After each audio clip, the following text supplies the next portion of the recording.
It is 7 minutes after the hour of 4 o'clock. You're listening to WTSB. We're 1090 on your AM radio dial, Selma, Smithfield, North Carolina. We're going to start things off with the Tennessee Plowboy Eddie Arnold and Moonlight and Roses. Y'all come on in and let's get set up. We're ready to go. She's going to sit here and I'm going to sit over there. We're going to open up what we call the open line, 3:30. Okay. And we'll be here for, say, 30 minutes if need be. Nobody might not call, but then I have a feeling they're going to call on Cool Breeze. I don't know. He was such a character. Everybody knew him so well. So y'all go ahead and set up.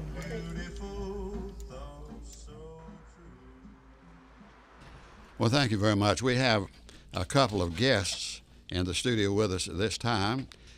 Beth has come to Johnston County and to Smithfield in particular to do a documentary on none other than the one and only Cool Breeze. Everybody in the town knew who Cool Breeze was. You know what I mean? I can still see him exactly what he wore.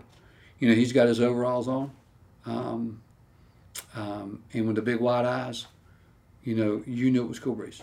Physically, he was just a big man. I always had on a blue jean jacket, a long one with pockets on the front. I have heard that he could pick up 200 bags of fertilizer or whatever with his teeth. So he was a powerful man, a great big man. My earliest remembrance of him was drinking Pepsi-Cola. His main favorite drink was Pepsi-Cola, and he would drink anywhere from 1 to about 6 or 8.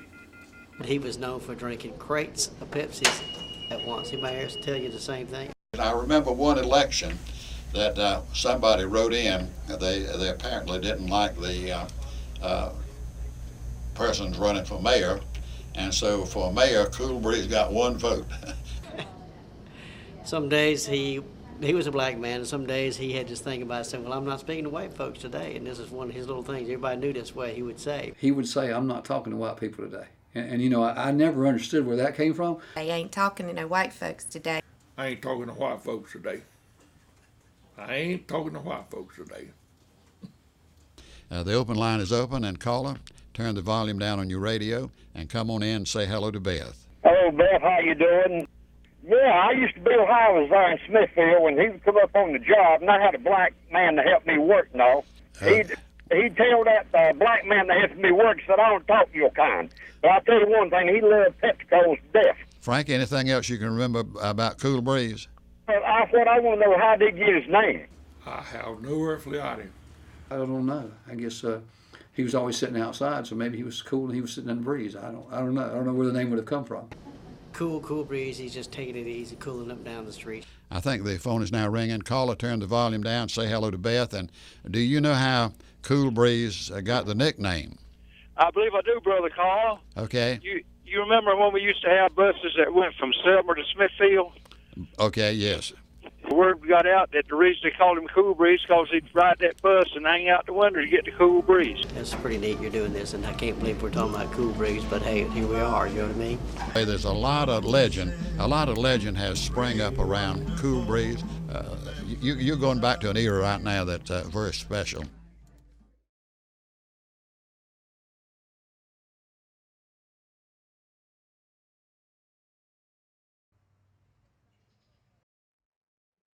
This is where he lived with me for 5 years, at least 5 years, maybe 6.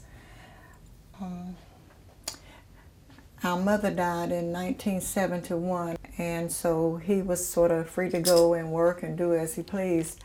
And I just took care of him, his clothing, took care of cleaning up the house.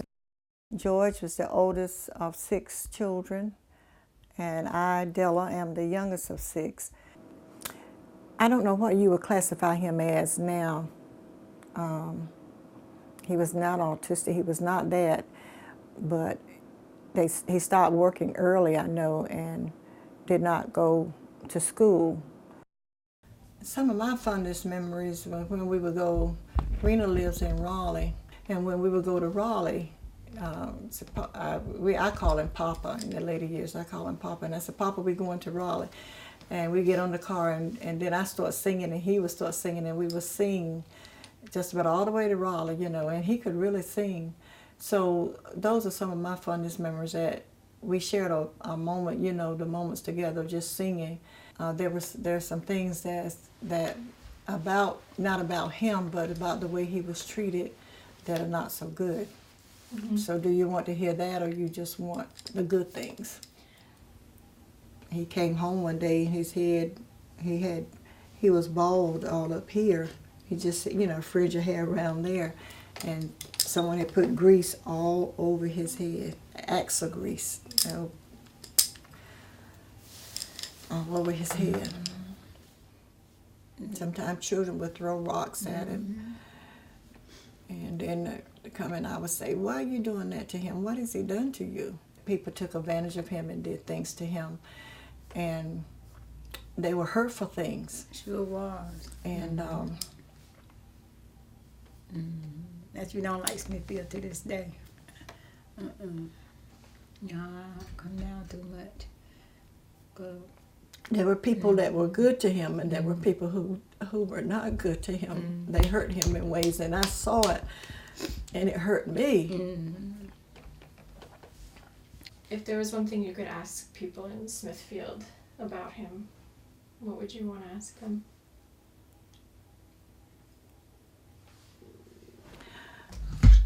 Well, I guess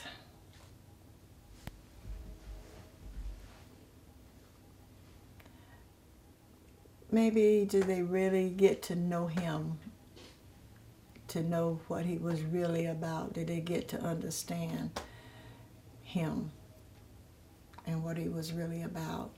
I think some did. And I know someone spoke to me and said they would always make time to talk with him. And somebody asked him, are you talking to him, or you know, he said yes. And I guess they felt he couldn't hold a conversation, you know, with him, but he could. See, and that's what, did people ever really get to understand that he was a person and that he could talk and he could understand? Good afternoon, you're on the open line. Say hello to Beth. Come right on in. Hello, Beth. This is Norman Johnson in Smithfield. Now, let me tell you, Norman is a former mayor here, a former chief of the fire department here. So since we want this on the documentary of the history and times of Smithfield, North Carolina. Come on in, Norman. Thank you, Carl. Yes, I remember Cool Breeze very well. Of course, his real name was George. I happened to be in a store one night when Cool Breeze came in, and he wanted Pepsi-Cola, as you had been talking about. And so this gentleman there said, well, I will buy you 12 Pepsis if you will drink all of them. So he drank the 11 and a half, and he set the 12th one down. And he said, that's all I want. That's all I'm going to drink. And he turned and walked out. But that's just the way he was. Okay. But he was a colorful character. No harm, no danger. He was just at heart a good man. I still think there's so much we could all learn about what Cool Breeze was, because he was just such a mystery to all of us. He was present and he was always around Smithfield, but we never truly knew him. I went to see him about 3 years ago, and he was blind. He had turned blind, so I was told. And I said, I've not seen Cool Breeze in years. I'm going to go by and see him, and I did. And he was sitting by, he had his bed was by the window. And I asked him, I said, George, how you doing? All right. But he didn't turn around to talk to me or anything. And I said, I want to drop by and see how you were doing. Hadn't seen you lately. He said, okay. And that's all. And he died about 6 months later, something like that. I miss seeing him. I used to see him regular. You expected to see him up the street just like you would the sheriff or the mayor or anybody else, see. But I think about Cool Breeze pretty often. I really do. You know, it's obvious that he has, he's helped develop our history here. And him walking down the street, everybody knew who he was. You know, and if he was still alive today, people would still know who Cool Breeze was. I've talked about Cool Breeze to my children. So he's definitely somebody that probably needs a little monument downtown Smithfield. He came out of a loving family, and he was loved. And I loved him dearly. He was like like a dad to me in a sense. I was not ashamed of him, and Smithfield to know that those who thought well of him and who he serviced their yards or homes or their places of business, who took time out to talk with him and try to understand him, that we appreciate that. I'm glad to know that he did some things that people could see that he was giving and loving. And you don't have to be educated to have a heart. All you have to do is grow up in the love of Jesus and be shown love, that you give love back. I mean, he far-reached a lot of people, more than I even know, people that I don't even know that he touched their lives.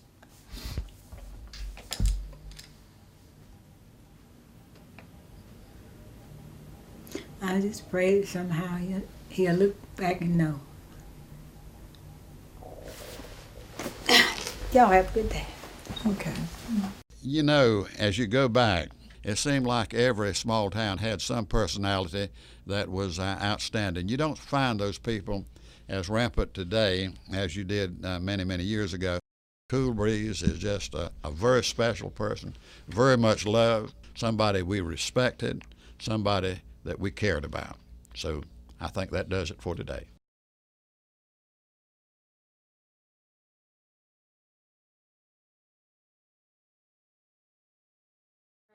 Like, you could tell the moment you crossed back over into Sampson County, because, like, the smell of hogs and turkeys, where we're so big on that here, like, it just is an automatic scent. But, like, when you've been gone for a week and a half or more, like, it smells actually good.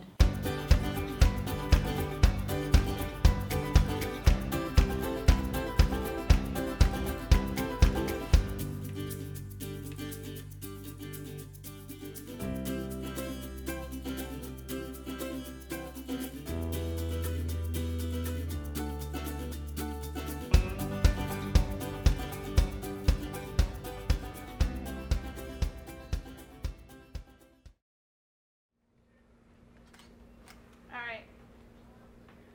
1, 2, 3. Tell me what you guys just did in your cap and gown. We all gathered in the gymnasium and then we all changed. Took our senior picture. For the newspaper. This like makes it at home, I guess, that we're actually wearing it and that we're actually like, we feel really close to it.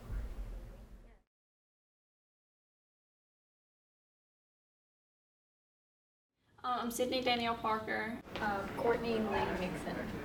My name is Brittany Elaine Andrew, and I'm in the 12th grade, and I go to Lakewood. Me and Sydney have known each other since daycare is when we first met. We've been friends since Tom Thumb and little kids, so.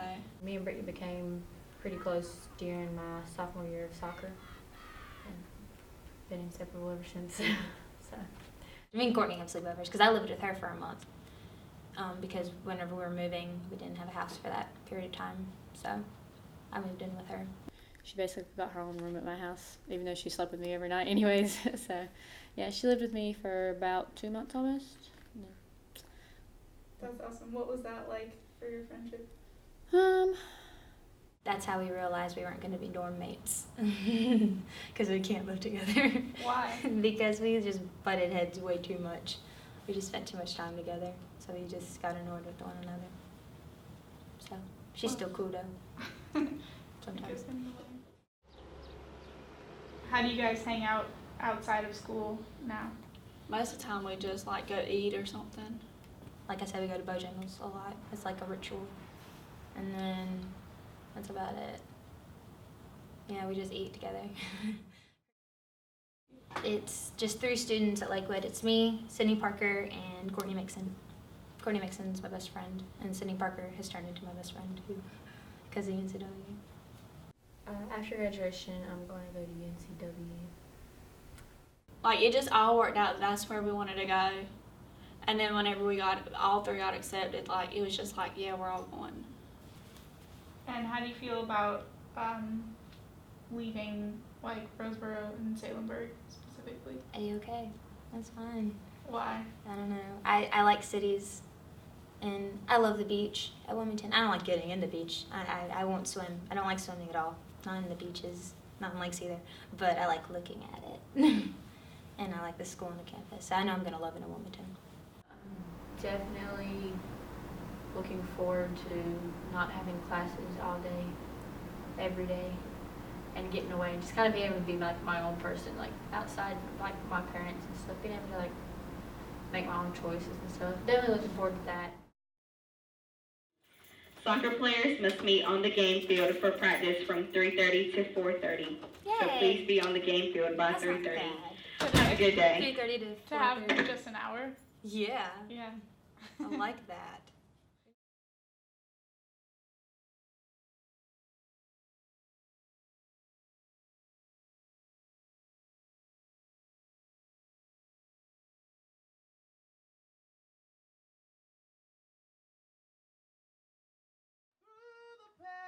Perilous fight for the ramparts we watched were so gallantly streaming, and the rockets regular, the bombs bursting in air, gave proof through the night that our flag was still.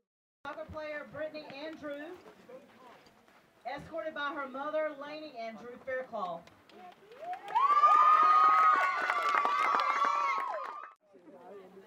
Courtney Mixon, escorted by her mother, Miss Leanne Mixon, and her father, Mr. David Mixon.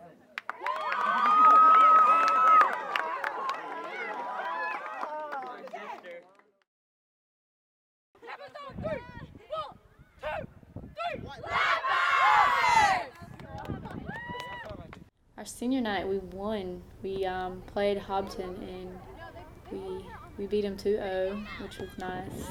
Their coach was talking some junk. Because the Hobson coach actually put in the newspaper that he was going to spoil our senior night.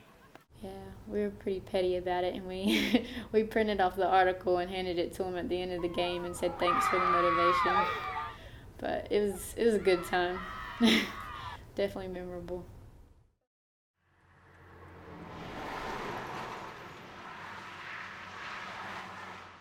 I have to come home at least one weekend a month. So I'll probably come home 2 weekends a month, most likely, because I'm going to miss my mom. I told my mom I'd probably go home every other weekend because I don't plan on staying up with her all the time, but I don't want to come home all the time and miss the college experience. I'll probably end up staying in Wilmington when I grow up because I know I'm going to love it. And I actually had an interview yesterday for a scholarship for teachers. I want to go get my physical therapy license and hopefully start a clinic around here. I want to come back here and settle back here, stay close to home. It's just always been home. Like, I don't see myself going anywhere else.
Art allows a person to have a different perspective.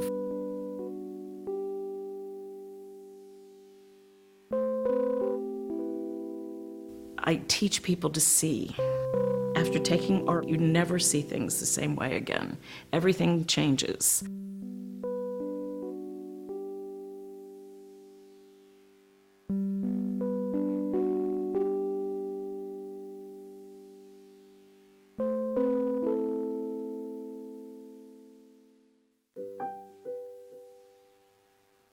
I started playing piano at the age of 6. My mom loved music and sang in the choir, and she wanted me to have that same love. I really, really enjoyed playing the piano. Really, really enjoyed playing the piano. You would sit down to practice. I would forget what I was doing. You just play, and you want to get it right, and so you play and you practice and you do it over and over until it's perfect. Before you know it, 3 hours have gone by. And your mother is saying, "Don't you have some homework?" You wouldn't realize that it was 2 or 3 or 4 hours. You just play. It was my love. It was my love. It just followed me through my life. It's always been a part of my life.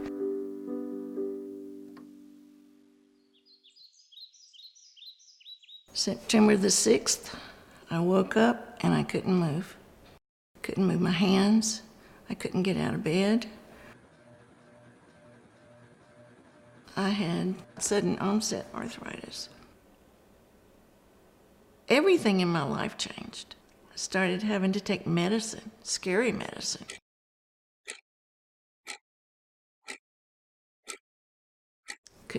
I couldn't open a door. Couldn't drive, didn't drive for 2 years. I couldn't do anything. When I was home alone, I would always go in and play the piano, and our cat then would come running and sit under the piano and listen. He was a perfect audience because he loved everything I played. I can't play anymore because of my RA. My fingers don't work like they used to and tend to hurt.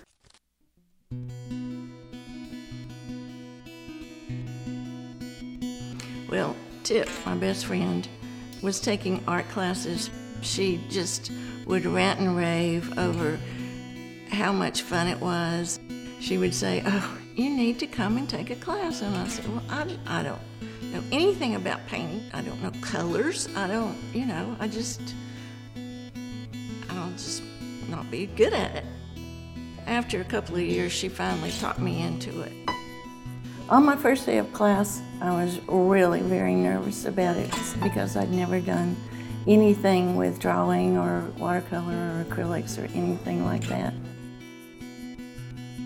It was hard. It was hard. Soon realized that I was going to be okay because she wasn't going to allow me to not improve. So she came to me and she was very shy. And I said, "I think you should start out with drawing. The first time you feel like you have accomplished a painting, it gives you the confidence to go on." I'm very careful to give people confidence. Beverly bought these paintbrushes that are fat, so they fit in my hand. So there are always things that you can add to make your dexterity a little bit easier. And we did that with watercolor brushes. I got her nice fat-handled ones, but then I found some that were even shorter and really fit into the palm of her hand. Once you had it in your hand and it fit your hand, it was just perfect. When she paints now, she is more relaxed, she is more confident, and I just can't hold her back. She just, has gone on to do wonderful things.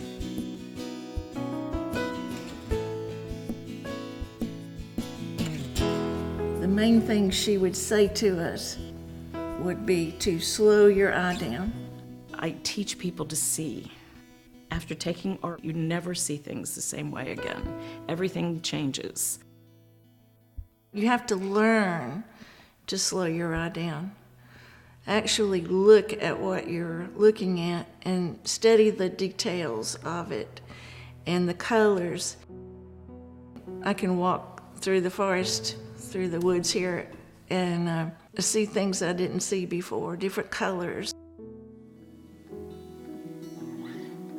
She had these beautiful orchids in the studio, and she said, "Today we're going to study orchids, and you're going to paint orchids today." And she gathered us around the plant, and she would point to the different parts of the innards of the orchid.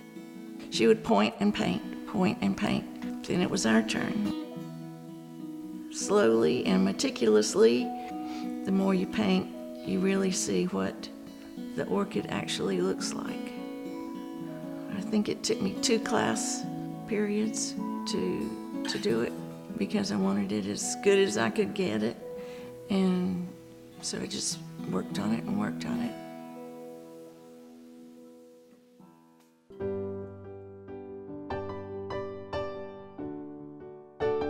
Playing the piano was a big part of my life, and when I got RA, it was just very discouraging.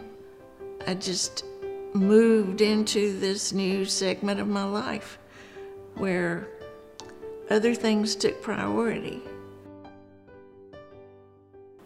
I think art has taken its place. I still love music, but I can put something on a canvas. You have to accept life. You have to accept what you have and appreciate what you have. You can't live in the past, and you have to go forward. I could stay worrying that I can't play the piano and get depressed, or I can go to art class and enjoy it and come home happy. It's a different world when you slow your eye down and start paying attention. When we go for a boat ride, and you're looking out over the forest and the sky, you just see it differently. It's just beautiful. Just cannot live in the past.